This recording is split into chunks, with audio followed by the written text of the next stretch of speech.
Hello and welcome to a new video. Today we're going to take a look at a very strong team for the Open Ultra League, which is apparently also a triple frog line, which was more on accident than I really wanted. I want to build a team around my favorite core for the Ultra League, which is Greninja, plus the Toxic Frog, and apparently Politoed is a very good glue between those two Pokemon. We're going to take a look here at my triple frog team here, and honestly, I played this team for 2 sets yesterday, and it didn't really work too well. Like, I went 4 and 6 with this team, which is still okay, but of course you lose some elo. But then I went again on and tried this team again today, and I went for a 6-game win streak with this team, which is absolutely wild. And then won in total 6 out of 7 games for today, which is really strong, and shows also how you kind of have to wait for a little bit, have to try a team a little bit more out, have to try to figure some new strategies out, for example, in order to make a team work. So yeah, don't always throw away your team immediately, even though it should work in theory, because yeah, sometimes you're going to be able to actually still succeed with a team that you maybe thought was bad. But this team is actually really strong. Sure, there are going to be some Pokemon that are a little bit difficult to deal with, but I feel like every team kind of have those. And I really enjoyed this line, especially just because it's such a fast, spammy team. It's like one of the spammiest lines they can really build for the Ultra League. As you're going to have here the Politoed, which is going to be able to spam those weather walls every 8 turns. And we're going to also have our Greninja, which is going to be even faster in theory with Night Slash, which is really wild. Plus Toxic Rogue is also fairly spammy. So yeah, this team works out actually kind of interesting here. We're going to have the Toxic Rogue as lead, which is going to be a very great core breaker for most of the current meta, with like Steelix, plus Cobalion, plus Virizion. All those Pokemon get kind of core broken by the Toxic Rogue, but also you're going to have coverage against Tapu Fini, which is fairly important for your backline as well here. Well, then we're going to have Politoed as our Say Swap, which tries to bait out those Pokemon. We're going to try to bait out especially the Virizion as well as the Cobalion, because our Greninja in the back does not want to face them. And then you take a look at the moveset of our top Politoed here. Politoed has access to Mud Shot, which is super effective against Cobalion, plus neutral damage from Weather Ball, which makes the matchup fairly even. Plus, you're going to have access to Ice Beam against Virizion, which makes the matchup not even, like they're still going to win against you. But it's going to be such, yeah, at least you're going to be able to do such a lot of damage there against the opponent, even put them into range for a charge move of your Greninja. You're battling against the Nut93 streamer as well, my favorite streamer of them all. Definitely check them out. Definitely. But yeah, we're going to take a look here at their team as well. We're going to have a fairly decent lead as we see the swap perfectly onto the surf of the Tapu Fini.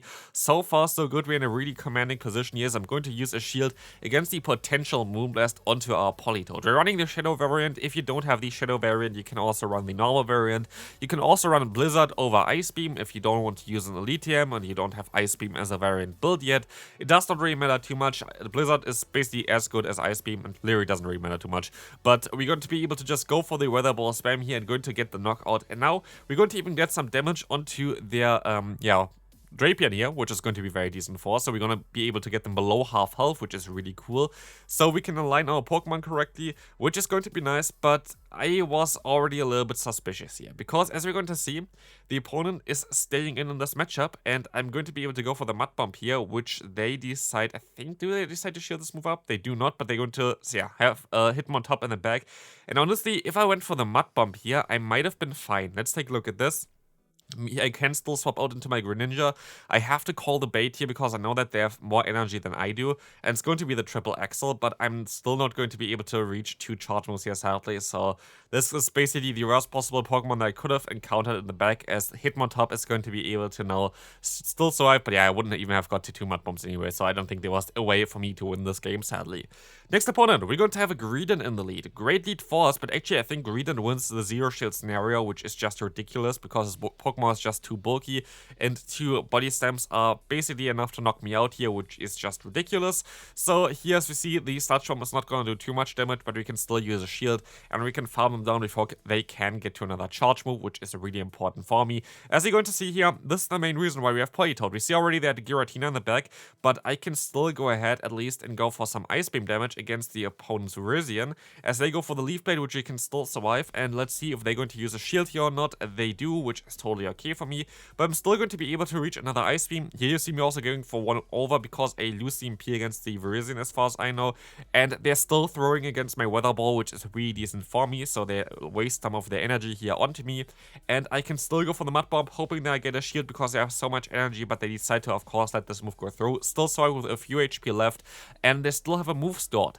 And this is something that is going to come in clutch hopefully later for them, I think, because they're going to try to stall me out here. They're going to have a Giratina against the Greninja, and it's sadly not the best matchup for Greninja just because Giratina has such a bulk advantage. We still have the super effective Night Slash here, but as I'm going to see here already, the opponent gets me fairly low with the Dragon Claw, and I know that I have to look at the switch clock because the opponent is going to have the opportunity to swap out now. And you see me here already, I try to swap out immediately, and this works out perfectly here as the opponent decides to go into their Virizion and goes for the Leaf Blade. I can still take this with my Toxicroak. I have to reach this Mud Bomb in time, and I do reach this Mud Bomb in time, which is amazing for me, as now the opponent is going to have to use their final shield, allowing me to go for the Night Slash, winning us this game here, just predicting that the opponent swapping into the Virizion.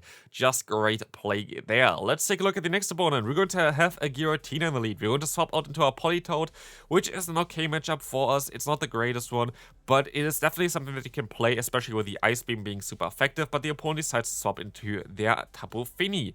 I decide to go up for a little bit extra energy here, just in case they maybe want to shield their first one, what they don't, and we can only spam the Weather Balls here, which is actually not too bad. Like you think that Tapu Fini is such a bad Pokemon to deal with, but still, Weather Ball spam plus Mud Shot plus also the Hydro Cannon of my Greninja is still doing a ton of damage against the opponent. And of course, you have like the super effective Sludge Bomb onto your lead here, which of course has the fast move also resisted. So all fast moves are resisted by Tapu Fini, but it doesn't really matter too much because you can still do it as a team effort here, as we can still get the knockout. But we have to swap out here, and the opponent still has their Giratina alive. I can still go ahead and go for a Night Slash here, which is going to be able to get some damage onto them, but it doesn't get the knockout yet. And also, as you can see here, they can still survive another one, which is going to be a little bit of a tough one. Not ideal move timing by me. I don't know why I did this, to be fair. I should have just went for one fast move and then throw, but it's hopefully going to be okay, as I'm going to use a shield here to try to keep my Greninja a little bit healthier. Can still go for Night Slash here, which is cool. They're most likely going to use their shield as well, but it's going to be like a little bit of a trickier one to still come back from. I'm going to use a shield here just in case that I may be going to be able to catch a move or something. Let's see. I'm going to try to swap out here, and we're going to see the Charizard in the back. This is basically the worst possible matchup for us. There was like nothing where we could have really used our Toxicroak. The opponent's entire team was resisting counter, which is just unfortunate. Like if you basically go into a match and the opponent takes out one Pokemon already with every single Pokemon that they have, it's a little bit awkward to play then basically with just two Pokemon. And here we see that they can just blast by me and win this game. Taking a look at the next game here. Coming up, we're going to see a Greedent against our Toxicroak. That's going to be again a fairly decent matchup as they decide to swap into the Giratina, allowing me to go immediately into my Greninja, spamming those Night Slashes. Hopefully we finally get some boost, because we actually were not that lucky with boost yet, even though we are spamming those Night Slashes the entire time. I really would like to see a boost here, but we don't see one yet either, which is really awkward, but we can still go for a Night Slash here, which is going to also not get the boost, but I can at least still survive this next charge move from the opponent.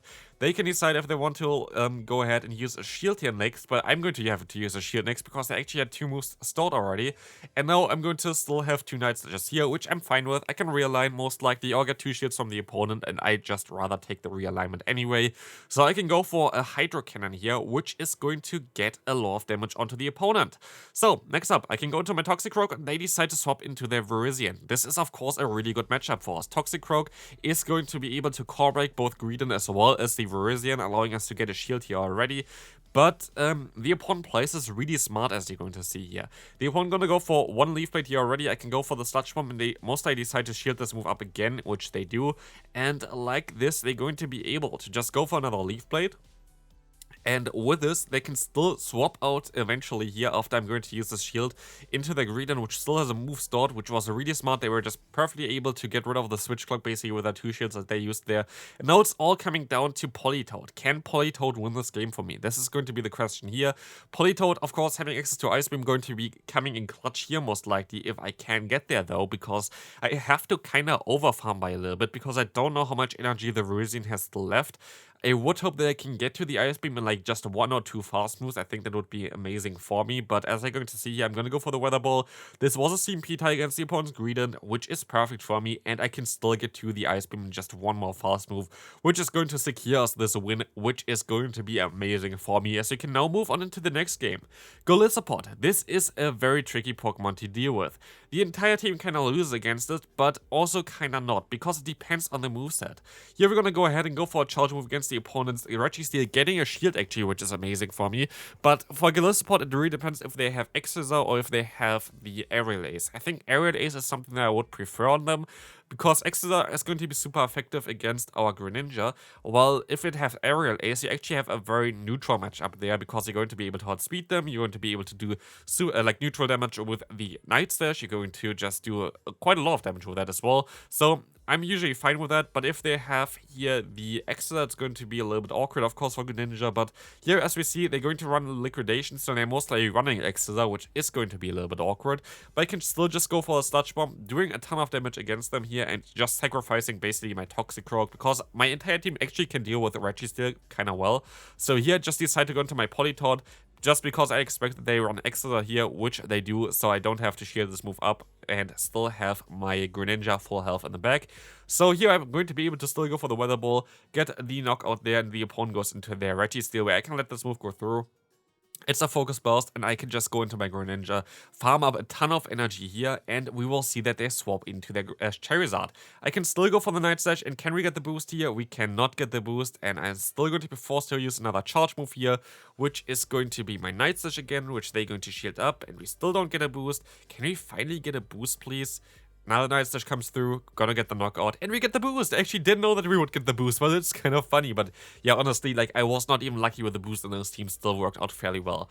This was also one of my favorite games. Let's take a look at this one. We're going to have a horrible lead in, like, no, actually, the opponent had a horrible lead in the Walrein. We had a great lead, but we're gonna see now the opponent's Cresselia coming in. Issue with Cresselia is actually that Moonblast does quite a lot of damage. The Grass Knot, which we saw here right now, it does not as much damage, and I was wondering if they're not running a Moonblast. Let me actually take a look on how much damage Moonblast is going to do, because Greninja is a very squishy Pokemon, as you know, and yeah, Grass Knot is definitely something that we can take, as we see here. I don't think actually a Moonblast would have knocked me out immediately, but I feel like even the fast move damage, even though it's double resisted, would do a lot of damage later on. Here, I actually remember that we're going to get a boost as well, which we're going to see here right now, so a good game there. But yeah, Moonblast does 69% damage, which is very nice, but not for me.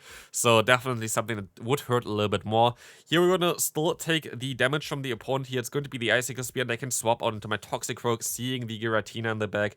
This is going to be a tough one. I don't think this is going to be a win for me, because there is no lot that I can do about it. So maybe it's not my favorite game. We will see here that I can still go for the Weather Ball. This Weather Ball is going to get the shield from the opponent, and I should have just went ahead and went for another Weather Ball here, but I rather decide to go for an Ice Beam here, of course, which is going to get the shield from the opponent, and I let this next move go through, being the Dragon Claw. And as you're going to see here, the opponent still gets to another move. I'm forced to use a shield, and you see me swapping here on the right side again, predicting that they go into the Walrein, and again, it works out perfectly, predicting all the opponent's moves so far, which is really amazing for me. But honestly, I think I maybe had a chance of winning this game still. Yes, I'm in a really tough spot here right now, but I gotta go for the Mud Bomb first, and now if I went for the Sludge Bomb here instead of the Mud Bomb, I'm fairly certain I would have had actually a chance of winning this, because I'm fairly certain that the Sludge Bomb does, even though it's resisted, do more damage to the opponent's opponent's Giratina, and I might have put them into Weather Ball range, because yes, I would have not put them in, like, I would have not get to the Ice Beam here sadly, but if I do a little bit more damage instead of the Mud Bomb there, I might have been able to actually still win this game. And yeah, the Sludge Bomb does, no, actually, never mind, good. Sludge Bomb and Mud Bomb do exactly the same amount of damage, so like it didn't matter at all, so there was nothing that I could have really done there. I think I played it to the best of my abilities, but it's fine. Let's take a look at the next game. We're going to encounter here a very bad lead for us, but also a very bad Say-Swap. We're going to have the Tapu Fini swapping in, which is going to be a little bit awkward. I'm going to just pretend that I can go up to the Earthquake and then throw basically when I get to it, and we will see here a shield coming up, so that's amazing for me, getting a shield advantage here, which I'm going to lose immediately afterwards as I decide to use a shield onto the Moonblast. It's going to be fine though, because I can just spam those Weather Balls here, as I can go for even more Weather Ball spam and try to keep my Politoed alive, try to keep some energy here, and we will will see that I can even go for another. No, I actually going to decide to swap out here just to take the move from the opponent, which is going to be the Surf here, of course. I can go now into my Greninja, keep the energy onto my Politoed, and Greninja can actually just go for a Night Slash and knock them out from that range, which is amazing. So maybe we can even boost here, but it's easily the energy, like the lower energy move, which is definitely better for me. So here we will see the Pokemon from the opponent coming back in, the Greedent, which is going to be an awkward one to deal with because 2 body slams is actually enough to knock me out with the Mudshot damage, which is just awkward like Greedent. I hate playing it myself, and like when I play against it, it's just like so overpowered. It's a wild, but here we will be able to just go for a Hydro Cannon, do basically no damage.